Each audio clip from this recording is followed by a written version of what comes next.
बिस्मिल्लाहिर्रहमानिर्रहीम। अस्सलामु अलैकुम वरहमतुल्लाहि वबरकातुहू। हफ्सा वज़ाइफ चैनल पर आपको खुशामदीद कहते हैं। घर से निकलते वक़्त पढ़ी जाने वाली दुआ। हदीस शरीफ में है कि जो शख्स घर से निकलकर ये दुआ पढ़े तो शैतान हट जाता है, यानी उसके बहकाने और ईज़ा देने से बाज रहता है। याद रखिएगा कि अमल को जो है यकीन के साथ करेंगे तो उसका फ़ायदा होगा। अब दुआ सुन लें। बिस्मिल्लाहि तवक्कलतु अलल्लाहि ला हौला वला कुव्वता इल्ला बिल्लाह। तर्जुमा: मैं अल्लाह का नाम लेकर निकला, मैंने अल्लाह पर भरोसा किया।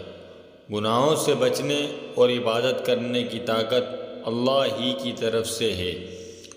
वीडियो अच्छी लगी हो तो लाइक ज़रूर कीजिए।